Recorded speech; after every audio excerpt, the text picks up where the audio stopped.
So the college football playoff has announced its format once it goes to 12 teams. And you might have thought that it was already settled, and it was to a point. But some changes in the college football landscape, don't know if you've been paying attention to the news or not, made some changes necessary. Before, with the 12-team playoff, it was the 6 highest rated conference champions and 6 at-large teams, which made sense when there were 5 power conferences. There are no longer 5 power conferences, despite the Pac-12 firing George Kliavkoff and hiring a new commissioner, which who in their right mind takes the job as the Pac-12 commissioner right now? That's probably a topic for another discussion another day.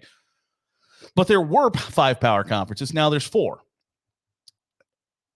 And as a lover of group of 5 football, not even I can really argue that 2 group of 5 conference champions should make the college football playoff over the second or third best team from the ACC, SEC, Big 10, Big 12.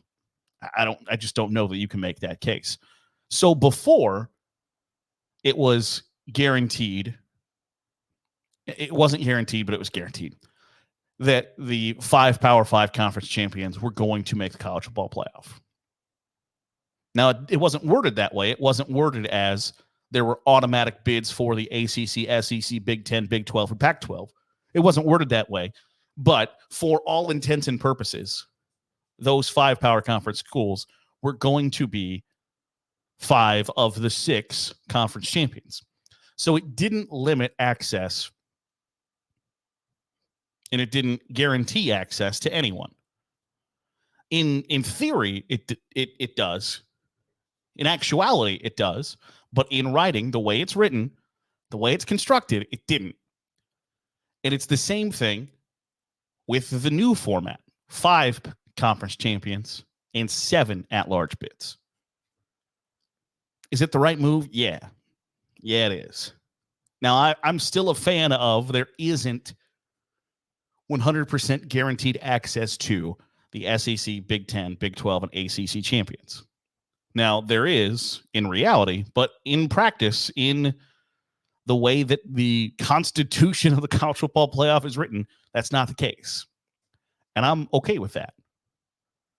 But we all know that 4 of those 5 conference championship spots are going to be reserved for the Power 4 conference champions.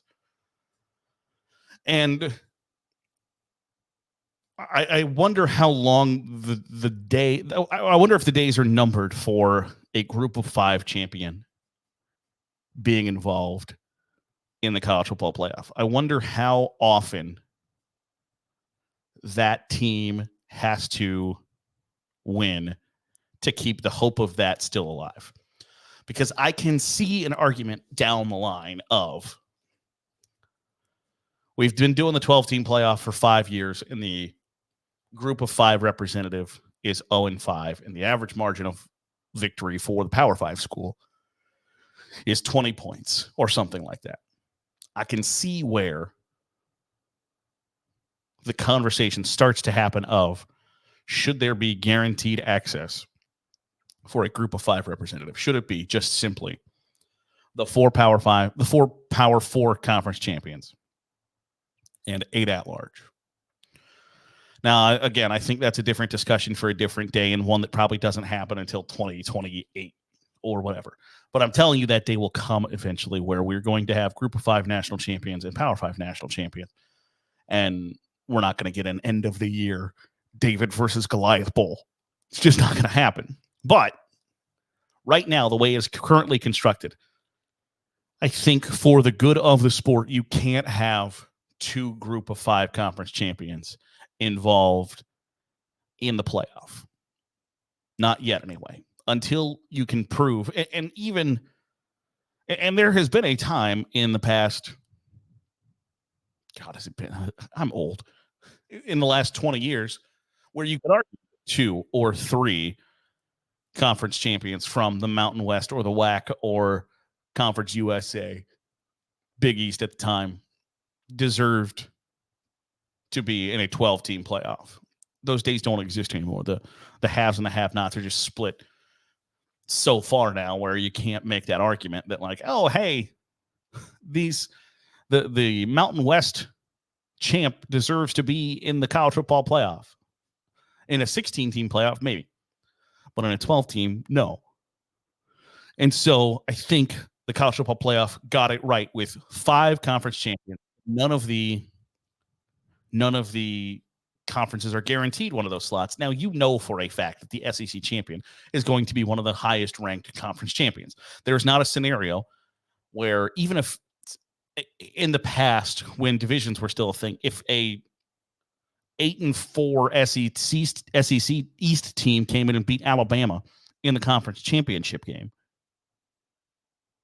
and they were unranked, they're not going to finish unranked anymore after winning the SEC championship. It's just not going to happen. So we know that for the most part, and not even for the most part, undeniably there are spots reserved for the ACC, Big Ten, SEC, and Big 12 conference champ in the new playoff format. And I'm fine with that. I'm fine with there's one slot open for a group of 5. I'm fine with that. I don't think other people will be fine with that, especially when we get to a point where in every year something comes up, right? Like the year Cincinnati made the college football playoff, it was because some really unforeseen circumstances, some unexpected, flat out, nobody saw coming expectations and things that went down that led to Cincinnati being on the college football playoff. And this past year, Florida State, it would have been ridiculous to before the season say, okay, the last spot comes down to 12-1 Alabama or 13-0 Florida State. Who gets in?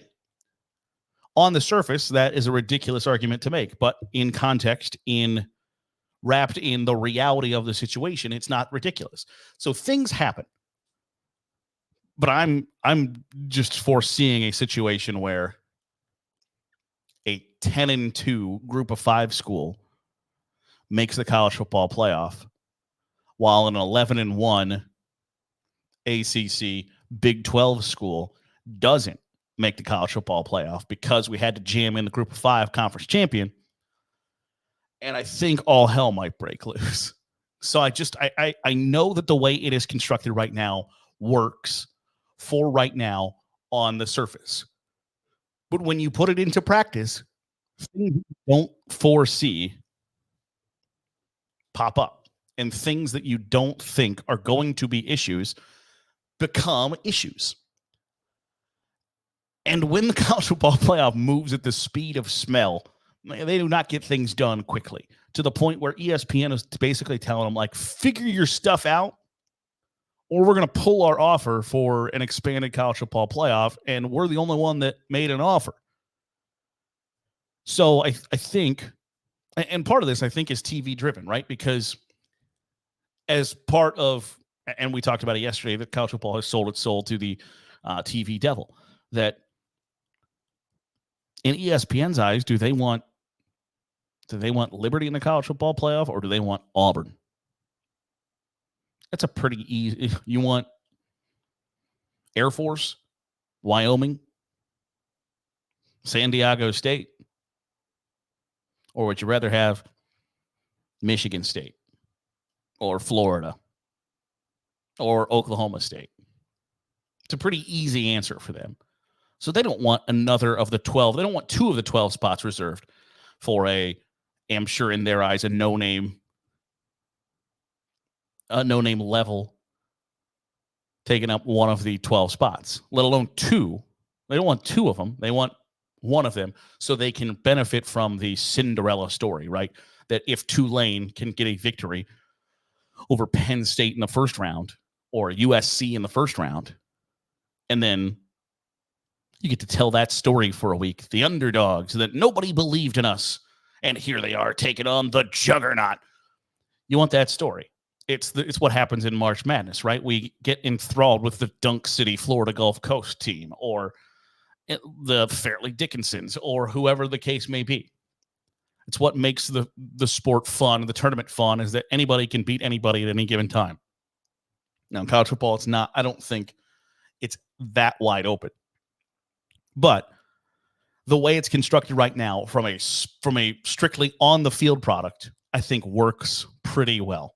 From a TV aspect, which I think you have to consider, because the college football playoff is pretty much a made-for-TV event masquerading as a tournament to decide who the best team in college football is.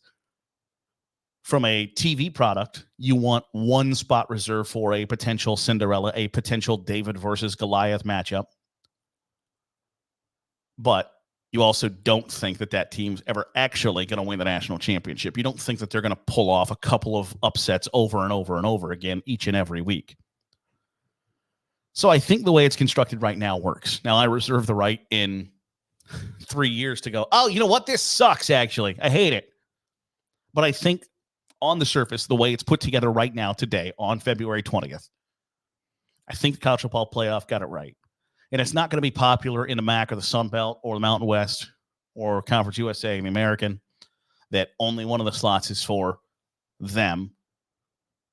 But until you prove otherwise, that you deserve a seat at that table, until you have forced your way through the door. And I think you can make the argument that you see it in college basketball all the time, that like the second that somebody becomes really good as a mid-major, the high majors don't want to play them because you're going to get your ass kicked and you're going to be real embarrassed that you got your pants ripped off by a team from the West Coast Conference.